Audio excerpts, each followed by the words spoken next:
¿Qué tal? Muy buenas tardes. Saludamos a todos los cibernautas que a esta hora se conectan con nosotros a través de las redes sociales, a quienes nos siguen a través de mi fanpage Fabián Alejandro Hernández y a quienes nos siguen también a través de Prensa Huilense en nuestra plataforma digital informativa en Conectados conmigo, con Fabián Hernández. Y hoy una invitada muy especial, elegida representante de la Cámara por el Pacto Histórico, abogada, enfermera y quien seguramente va a cumplir y desempeñar un papel protagónico en el proceso electoral en el que estamos inmersos en la actualidad y también ya en el ejercicio legislativo como congresista del departamento. Saludo de manera muy especial a la doctora Lourdes Paola Mateus. Doctora Lourdes, bienvenida. Con los buenos días para usted, para toda la audiencia que lo sigue, porque usted es un periodista muy reconocido acá. Muchas gracias, Fabián. Hace rato no conversábamos, ¿no? Hace rato, Lourdes, bueno, no nos veíamos. Aquí estamos. Sí, ¿cómo ha sido esa tarea, cómo ha sido ese ejercicio suyo de irse metiendo en el proceso político luego de haber sido elegida representante de la Cámara? Bueno,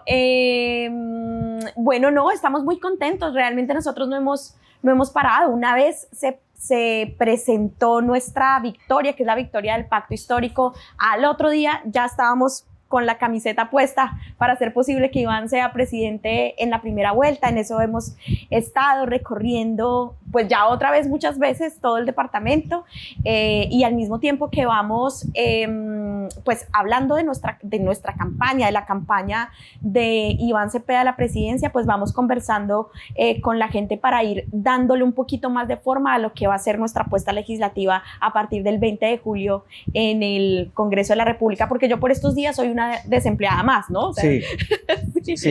Usted tiene, digamos, una agenda priorizada ya para llevar al Congreso una vez se posesione el 20 de julio. Sí, por supuesto. Ya hay unos temas que han sido priorizados, que también eso está moldeando un poco de en qué comisiones vamos a estar también los congresistas. Es algo que ya hemos venido hablando poco a poco con la bancada electa. Y por supuesto hay dos frentes generales. Uno es el debate nacional en el que el Huila ha estado ausente los últimos años y yo siento que ese es un debate en el que el Huila tiene que entrar. O sea, tenemos que hablar y el Huila tiene que posicionar también liderazgos que hablen de temas estructurales que permitan cambiar este país. Es que este país hay que cambiarlo, prácticamente todo. Entonces necesitamos, ojalá el Huila pueda tener un papel muy importante en, por ejemplo, la discusión sobre la reforma a la salud, sobre la reforma política, sobre la reforma a la justicia, que son tan necesarias, sobre la implementación de la reforma agraria, que es absolutamente indispensable aquí en el Huila, sobre qué va a pasar con la reforma pensional. Y esos son temas estructurales del país en los que yo tengo todo el compromiso de volver a meter al Huila en esa discusión porque nos afecta, porque es importante para nosotros aquí. Y por supuesto unos temas más locales que se vienen, que tienen que ver principalmente con el tema agrario, que es un tema que nosotros vamos a trabajar constantemente, y a pesar de que era uno de los temas en los que yo no manejaba a profundidad, he venido haciendo un ejercicio disciplinado de estudio, conversando con la gente, con los cafeteros, con los arroceros, con la gente que cultiva y alimenta la vida desde el Huila para poder impulsar algunas iniciativas locales desde acá. Cuando usted habla del tema agropecuario, uno pudiera inferir que a usted le gustaría estar en la Comisión Quinta de la Cámara, ¿o en qué está pensando? ¿Dónde se ve Lourdes Mateus? ¿En cuál comisión hoy en la Cámara de Representantes? No, yo creo que en un primer momento me gustaría estar en la Comisión Séptima, porque es la comisión que va a trabajar de primera mano las reformas sociales. Ajá. Creo que la reforma de la salud va a ser una reforma que va a tener una priorización en el gobierno de Iván Cepeda, porque además es una necesidad urgente para los colombianos y de las colombianas, y ojalá la vida me diera la oportunidad de que esta activista que ha luchado 20 años por el derecho a la salud pueda lograr ser la ponente de este importante reforma desde la Cámara de Representantes. Sería un gran honor. Entonces espero poder contribuir en un primer momento allí en la Comisión Séptima, y luego evidentemente pues apoyando otras iniciativas que seguramente saldrán desde las otras comisiones. Lourdes, usted hablaba de que esto hay que cambiarlo todo, dice todo. Usted hay que cambiarlo todo. Cuando usted dice eso, uno la nota absolutamente convencido de que eso es necesario, pero todavía hay muchos sectores en el país que cuando se les habla de cambio, pues como que se asustan, como que se resienten, como que se previenen, y como que hay, digamos, un muro allí que dice, no, el cambio no es necesario porque todo está bien. Es decir, hay como una defensa del statu quo que hemos tenido todos estos años. ¿Cómo hacer para cambiar eso? Ha sido muy difícil. Sí, ha sido muy difícil, pero o sea, los cambios especialmente sociales no se generan de un momento para otro y eso no es una cosa que esté diciendo yo, es que eso es histórico. Los grandes cambios estructurales, no solamente del país, sino del mundo, han tomado muchas décadas y nuestro país viene recorriendo justamente ese camino de transformación hace muchas décadas. De hecho, por ejemplo, el Pacto Histórico es un movimiento político, un partido político que nace hace 2 meses, pero que lleva gestándose en el país muchísimas décadas del movimiento social intentando llegar a las altas esferas del Estado para eso, para cambiarlo todo. Y también la resistencia al cambio también es una conducta humana, también como por naturaleza, pues cuando el ser humano no conoce sino esta realidad y piensa que solamente es esto lo que puede ser, pues evidentemente el miedo a transformarlo y a transformarlo todo puede generar algunas resistencias. Y yo le pongo un ejemplo para que la gente entienda. Mire, aquí por ejemplo en Colombia, que se lo voy a traer por ejemplo al tema de salud, que yo lo uso mucho. En salud nos han dicho que es que este país no puede funcionar sin EPS, que no se puede funcionar de las EPS. Y claro, porque ya ha transcurrido toda una generación, los últimos 30 años, que han visto que el sistema de salud no puede funcionar, o eso nos han metido, que no se puede funcionar sin EPS, pero las EPS es un invento colombiano, no existe en ningún otro lugar del mundo. Todos los sistemas del mundo de salud funcionan sin EPS. Entonces, ¿por qué aquí estamos absolutamente convencidos de que no podemos sin ellas, de que no podemos sin las EPS? Es una resistencia al cambio que lleva muchas décadas gestándose, pero que hoy ha logrado unas mayorías, no solamente en el Congreso de la República en las últimas elecciones, sino que va a consolidar ese mandato popular de cambio ahorita con la victoria de Iván Cepeda el 31 de mayo. Quienes de pronto no tienen referencias de Lourdes, ella está más preparada que un yogur, diría uno en esos términos, porque ella además de ser enfermera, también es abogada y además activista social y conoce muy en detalle toda esta problemática del sistema de salud en Colombia. Ha sido una defensora de esos cambios y de esas transformaciones. Hay una narrativa, Lourdes, en ese sentido, en torno a que hoy estamos peor que antes en materia de salud, que hoy la gente no tiene acceso a los servicios, vemos las largas colas de las droguerías y responsabilizan al actual gobierno de esa situación. ¿Qué decirle a la gente que nos está viendo y que va a ver esta entrevista frente a esa situación que se está presentando? No, por supuesto, pero mire, la prueba fehaciente de que eso no es así soy yo misma, mi proceso de activismo. Yo me gradué de enfermería en el año 2007 de la Universidad Surcolombiana y ahí yo ya era una activista consolidada en contra del sistema de salud del mercado y eso fue hace casi, 20 años. O sea, hace 20 años el sistema de salud ya gestaba dentro del personal de salud gente resistiéndole a eso, a un sistema de salud de mercado que había convertido el personal de salud en enemigos de sus propios pacientes y al contrario, ¿no? Generó un conflicto social en aras del mercado, del lucro que genera ese sistema de salud, porque es tan perverso que se lucra de la enfermedad y no de la vida de la gente. Y yo como enfermera me le rebelé hace 20 años a esto. Yo dije, en mis manos no se vuelva a morir un paciente más esperando autorizaciones de las EPS, y eso es lo que comienza un camino de activismo que después me convierte en abogada, que después me convierte en especialista al derecho a la salud y que me hace entrar a la política para cambiarlo. Y entonces yo vengo viendo esas filas hace, pues eso. Sí, hace muchos años. Hace 25 años. Eso es verdad. No hay nadie en este país, Fabián Hernández, nadie, que no haya tenido un problema directo o a través de un familiar con una EPS, de un problema de negación de servicio, de negación de medicamentos. Y ahora lo que está sucediendo es que está estallando una bomba de ese sistema de salud que está quebrado hace 30 años. Es que es un sistema de salud que nació quebrado, porque nace de una inversión del Estado, más no de las EPS. Las EPS nacen en un garaje incluso, porque una EPS puede funcionar sin un médico, sin una enfermera, o sea, solamente con un administrativo que genere autorizaciones, con eso ya crea una EPS, pero los médicos y las enfermeras están en los servicios de salud realmente, y se llenan de afiliados, reciben y captan dinero del Estado, luego nadie las controla porque la Contraloría no puede entrar a intervenirlas porque dicen que ellas son privadas, y luego luego se declaran en quiebra, se llevan la plata del Estado y dejan unas deudas multimillonarias que tiene que pagar otra vez el Estado. Pues, ¿en qué cabeza de sentido común piensan que un sistema así puede sostenerse en el tiempo? Y ahora lo que tenemos es una bomba que revienta de un sistema de salud pues que está colapsado financieramente porque se lo han robado, y sobre eso hay condenas en este país de lo que han hecho con la plata del sistema de salud. Hasta canchas de golf han construido con plata pública, mientras nuestra gente se muere en las puertas de las clínicas y los hospitales, y el personal de salud le pone la cara a un sistema que no se inventó. Y eso es finalmente lo que está pasando. ¿Cuál es el ideal de sistema y de servicio de salud que deberíamos tener en Colombia? Pues es la reforma que está proponiendo el movimiento social. Hace pues lo mismo, o sea, el movimiento social de la salud, personal de salud como yo, logran en el 2008 que la Corte Constitucional reconociera la salud como un derecho fundamental, porque además fue tan perverso todo lo que hicieron con salud que ni siquiera era un derecho fundamental constitucional.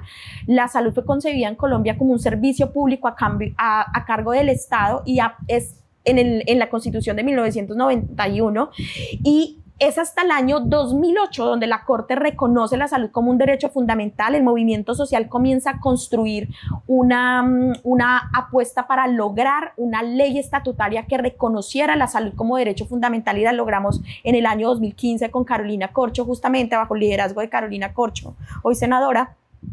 Y a partir de allí, o sea, hace prácticamente 10 años, el movimiento social viene construyendo una reforma estructural al sistema de salud que ataque 3 problemas. El primero es quitarle la intermediación financiera a las EPS, que es el manejo de recursos públicos por parte de estos privados que se los han robado.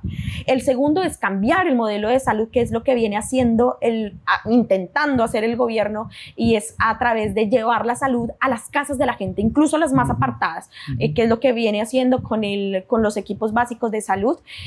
Cambiarlo para que el sistema deje de lucrarse con la enfermedad y más bien genere una ganancia social que es importante y que permita que la gente no colapse de su diabetes para que llegue al hospital, sino más bien prevenga una complicación que le permita vivir más tiempo y con más dignidad al lado de los suyos. Y el tercer componente, que es yo creo que uno de los más importantes, que es lograr un régimen especial para el sector salud. Hoy en día tenemos casi 1 millón de trabajadores y trabajadoras del sector salud, entre médicos, enfermeras, fisioterapeutas, odontólogos, 14 disciplinas del sector salud, hoy tercerizados por modelos de contratación ilegales, que nos toca pelearnos jurídicamente a través de contratos sindicales. Aquí también, en el departamento del Huila, pasa en el hospital universitario, pasa en la S. Carmen Emilia Ospina, pasa en prácticamente toda la red pública. Eso hay que terminarlo, porque mientras tengamos personal de salud esclavizado y en las condiciones en las que está, nunca va a haber un sistema de salud humanizado que ponga en el centro lo más importante, que es la vida de la gente. Bueno, ese es un tema que usted lo conoce al derecho y al revés, y qué bueno es escuchar a una persona, digamos, que tenga tan claros los conceptos de para dónde vamos con este tema de la salud. Pero hay otro caballito de batalla de la oposición, Lourdes, tiene que ver con el tema de la violencia y de la inseguridad. Así es.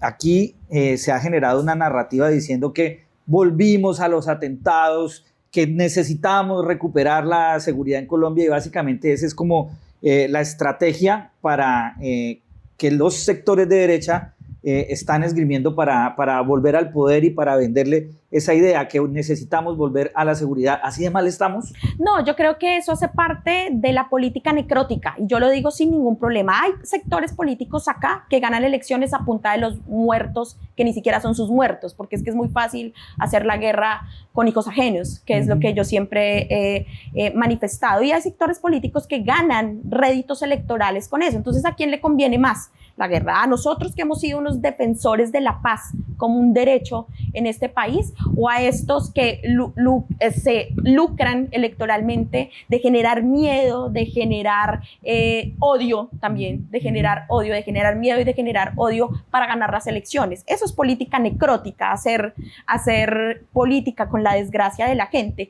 Y eso no ha pasado solamente ahora. Si usted recuerda en qué condiciones fue electo, por ejemplo, un personaje tan nefasto para el país como Álvaro Uribe Vélez, pues se ganó la presidencia así, en medio del caos, de la violencia, de la guerra.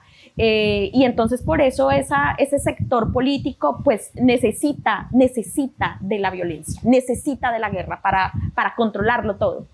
Y no es verdad que estemos peor, porque ayer justamente estaba viendo una entrevista que hizo con un youtuber muy famoso, Álvaro Uribe Vélez, en donde hablaba particularmente del Huila, y en donde decía que el Huila en su gobierno había mejorado en temas de seguridad, pero el señor Álvaro Uribe se le olvidó decir o contarle al país cosas importantes, y es cuál fue el costo humanitario de la seguridad democrática en el departamento del Huila.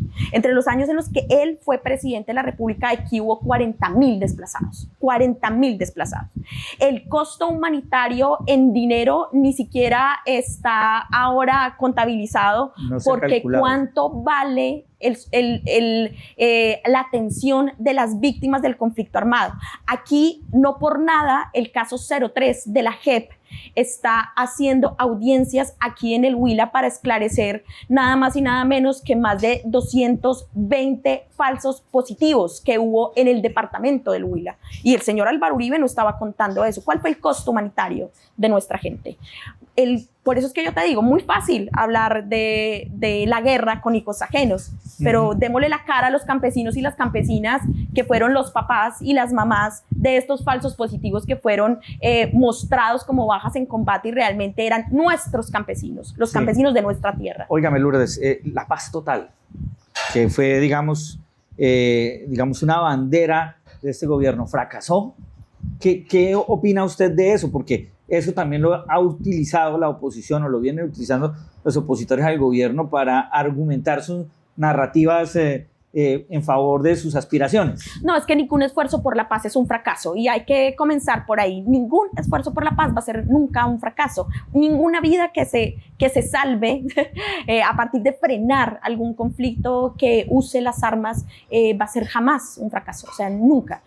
Ahora, sí han habido situaciones en las que yo siento que se hubiera podido actuar mejor, especialmente porque sí hay unas dificultades y una reconfiguración del conflicto que ha generado algunas consecuencias que pueden aumentar la percepción de que todo está peor, aunque no esté peor, sino digamos que ahí es una reconfiguración del conflicto. Pero ahí lo primero que hay que decir es que el tiempo de la pacificación, por ejemplo, en el Huila no se dio en el tiempo de la seguridad democrática, sino se dio en el tiempo del diálogo, del acuerdo de paz. Yo estoy totalmente de acuerdo con usted, porque además yo era periodista judicial en esa época. Entonces, y lo que ocurrió en la época de Uribe fue una locura. O sea, nosotros todos los días eran atentados, eran secuestros, nada comparado con lo que hoy estamos viviendo. Y la pacificación, que es lo que la gente ha perdido un poco el hilo, la línea del tiempo, la pacificación en el Huila se dio en eso, en medio de un diálogo de paz. Sí. Y entonces creo que lo que le faltó a la paz total fue haber tenido un marco jurídico sólido que permitiera tener una ruta clara sobre judicialización o no de lo que pueden ser ahora no bandas ideológicas como las guerrillas antiguas, sino más bien bandas criminales, narcotraficantes que están en otro modelo de conflicto y de guerra diferente al que el país conocía hace muchos años. Y ese marco jurídico es una responsabilidad del Congreso, que tampoco lo hizo, ¿sí? Es que esa es una responsabilidad del Congreso, haber generado un marco jurídico que regulara una política pública de la paz total es una responsabilidad del Congreso, y eso tampoco se dio en este gobierno. O sea, tampoco hubo ni una iniciativa ni una posibilidad de que el Congreso pudiera regular ese marco jurídico que dejó las consecuencias que hoy tenemos. Entonces, básicamente a punta de, y eso lo que hizo, como hay un marco jurídico, una línea central, entonces lo que hizo es que la paz total se convirtiera en acciones aisladas, pero que no respondieran a una política centralizada de paz, que es lo que está planteando ahora Iván, ¿sí? Y sobre esto yo quiero decir, ¿en qué escala de valores hemos convertido a este país que ahora es absolutamente impopular hablar de paz? O sea, eso es como, ¿cuánto daño nos han hecho? ¿Cuánto daño nos ha hecho la vieja política, la política necrótica, que entonces ahora hablar de paz sea el argumento que usan para decirle a la gente que no hay que votar por Iván Cepeda? Eso es una cosa absurda que dice mucho del daño que nos ha hecho ese statu quo del que usted hablaba al inicio. Iván, ¿qué ha dicho? Vamos a ejercer por supuesto, una autoridad del Estado, una autoridad legítima del Estado frente a quienes ataquen la población civil, que eso debe ser una línea roja. Aquí no pueden haber más extorsiones, no puede haber más asesinatos, no puede haber más secuestro, no puede haber más reclutamiento infantil para poder avanzar en los diálogos de paz. Pero debe haber una política de paz, debe haber la posibilidad de entrar al diálogo, porque es que eso salva vidas, y hablar de salvar vidas no puede ser cualquier cosa. Nosotros somos el gobierno de la vida y de la paz. No, nunca se nos pasará ni por el radar tener, por ejemplo, posiciones políticas que incentiven la guerra, como por ejemplo un candidato presidencial que ande diciendo que va a destripar a su opositor. Sí, o sea, sí. Esos niveles de violencia para nosotros están absolutamente descartados y les haremos frente desde siempre. En este país tenemos el derecho a morir de viejos. Sí, bueno, pasemos a otro tema muy importante que tiene que ver con la mecánica política. El pacto histórico en las recientes elecciones de Congreso sacó una muy importante votación, más de 80.000 votos. 82.700. Bueno, 82.700 votos sacó. Para muchos una votación inesperada, para otros como yo no tanto. Yo tenía cálculos, inclusive creo que la llamé a usted una semana antes y le dije, usted va a ser representante a la Cámara. ¿Se acuerda, no? Que le dije. Sí. ¿Eso qué demuestra? Pues que hay un crecimiento del pacto histórico en el departamento del Huila. Hoy, ¿cómo están esos cálculos? Ustedes allá que recorren, van a las comunidades, recorren el departamento, los municipios, el campo, ¿cómo está ese ambiente electoral y cuál es la apuesta política que tienen de cara a la primera vuelta presidencial? No, nuestra apuesta política es absolutamente clara y no tiene ninguna desviación. Nosotros vamos a ganar en primera vuelta. Vamos a ganar en el país en primera vuelta. Nosotros sabemos que la gente va a salir a respaldar masivamente en las urnas el que ha sido hasta ahora el mejor gobierno que ha tenido este país, porque ha sido el primer gobierno alternativo y popular. Le devolvió a la gente derechos que habían sido arrebatados no solamente por modelos económicos absolutamente neoliberales que le han hecho daño al país, sino que además le ha devuelto, por ejemplo, los derechos laborales a los trabajadores y a las trabajadoras de Colombia. Se atrevió a cuestionar cosas que antes eran incuestionables, como justamente el papel de las EPS. Ha dado la posibilidad de que en Colombia se vuelva a cultivar para garantizar la soberanía y la seguridad alimentaria, dándole la tierra a los campesinos. Pero este es un proceso de transformación que, como hablábamos al comienzo, requiere muchísimos años, y la gente sabe eso. La gente tomó una decisión hace 4 años eligiendo a Gustavo Petro, un mandato popular de más de 11 millones de colombianos, de muchas reformas que tenían que ser tramitadas por el Congreso, que no fue posible, y ahora recibieron un castigo, un merecido castigo por haber pues legislado en contra de su pueblo. Y ahora por eso el pueblo, que es consciente de la clase política que teníamos, va a salir a respaldar, no tengo ninguna duda, la continuación de ese proyecto de transformación de Colombia. Haga de cuenta que el gobierno de Gustavo Petro revolcó la tierra, una tierra allí, y ahora estamos listos y listas para sembrar la transformación que el país necesita. Óigame, Lourdes, ¿cuántos votos se sacan ustedes en el Huila? Bueno, nosotros estamos pues teniendo todas las expectativas y también las certezas de que vamos a incluso superar un poco la votación de Gustavo Petro que tuvo en segunda vuelta. Así que, pero esto ahora va a ser en la primera vuelta, porque esa es otra cosa, ¿no?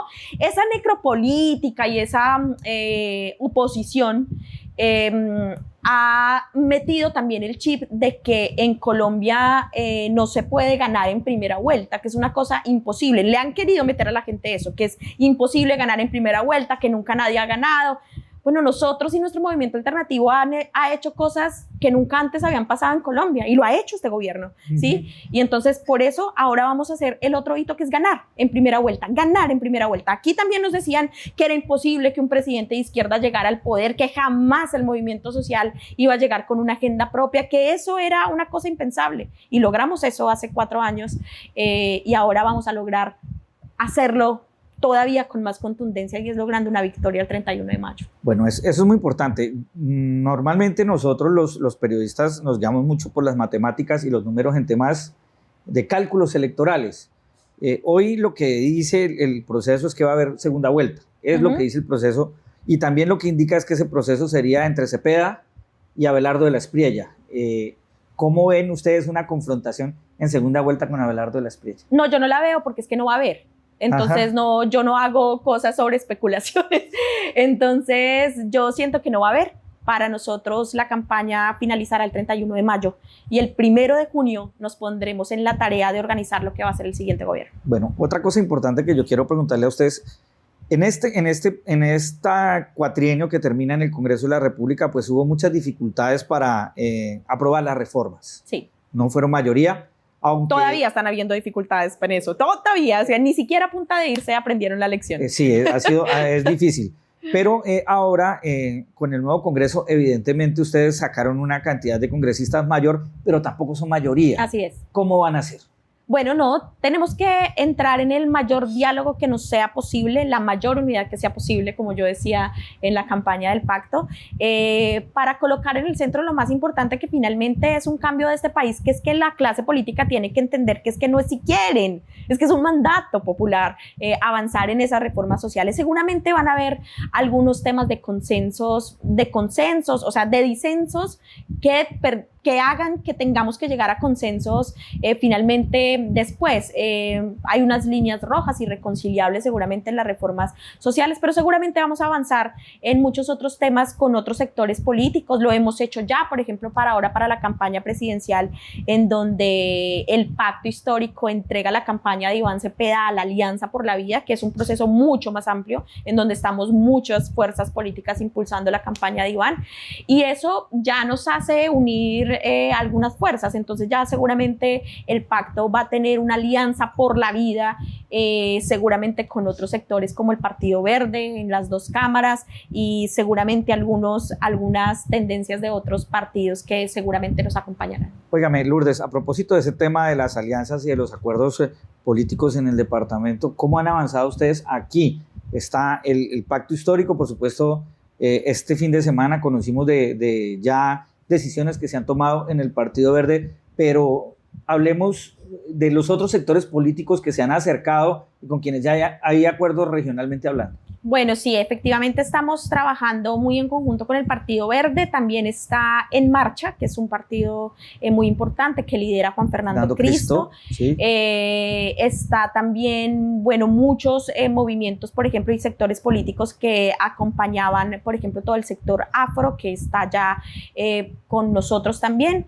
Hay algunas tendencias del Partido Conservador, hay que decirlo también, que se han liberado como de su dirigencia, y que ya no militan, pero que ideológicamente se definen como conservadores. La alcaldesa de La Plata, Gloria Fanny Caupaz. Por ejemplo, sí, Amadeo. ¿Quién más está conservador? Ellos principalmente, pero son dos personas muy importantes, claves, sí, son muy claves. Dentro del conservatismo.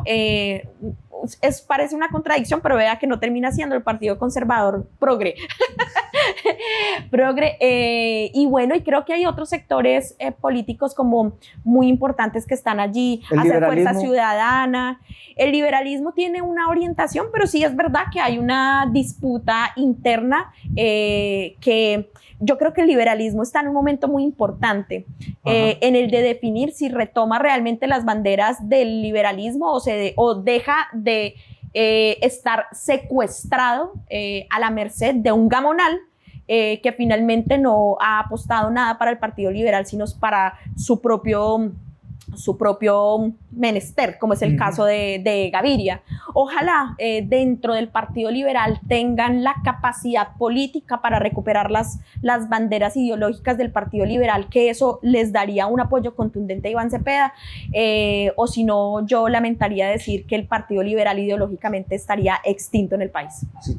Yo soy de ideas liberales y pienso muy similar a usted en esa parte. ¿Sí ve? Pues es que el liberalismo no puedes, o sea, es que es casi una contradicción ideológica estar apoyando la necropolítica, y, o sea, eso no tiene ninguna razón ideológica realmente, si estamos hablando del liberalismo como tendencia política, ideológica. Pero bueno, así es la vida.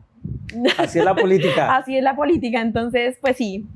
Sí, óigame, Lourdes, los opositores a la campaña han pretendido encasillar a Iván Cepeda como un heredero de la guerrilla, como un facilitador de la guerrilla, como una persona que promueve precisamente la revolución desde las armas, para llamarlo de alguna manera. ¿Qué le dice usted a esos detractores y qué le dice usted aquí a la opinión pública frente a esa narrativa que han querido posicionar? No, pues es lo que ya veníamos conversando, es la necropolítica, un sector de oposición que necesita de la violencia y que necesita de nuestros muertos, de los muertos de la gente, de los muertos de nuestros campesinos para ganar las elecciones. Así que esa es una narrativa que han venido a construir no solamente frente a Iván, es que yo les recuerdo que hace 4 años hicieron exactamente lo mismo, con una diferencia, y es que Gustavo Petro sí era un militante del M-19 que estuvo impulsando el proceso de paz del M-19, mientras que Iván Cepeda no. Iván Cepeda ha sido un activista por la paz desde siempre.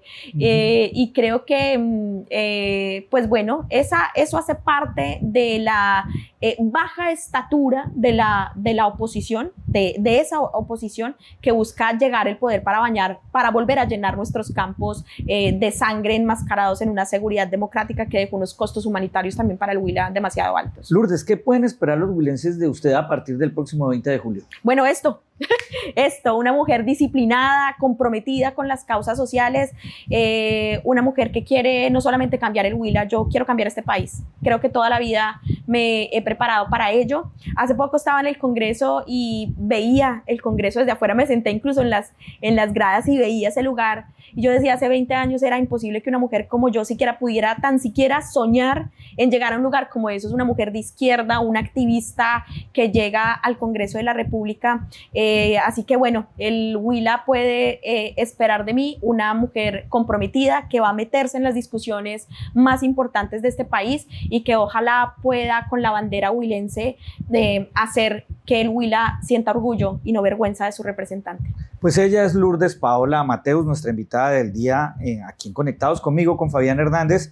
Decirle a ella, pues, desearle que le vaya muy bien en el trabajo. Seguramente va a ser así, conocemos de sus capacidades, de su inteligencia y también de su beligerancia, porque usted es una mujer beligerante en todo el sentido de la palabra, entonces eso le va a ayudar mucho allá en el Congreso de la República. Mucha suerte, Lourdes. Muchas gracias y bueno, a disposición siempre. Vamos a ganar en primera vuelta. Gracias. Nos vemos en otro momento con más invitados aquí conmigo, con Fabián Hernández en Conectados. Que estén bien, feliz día para todos.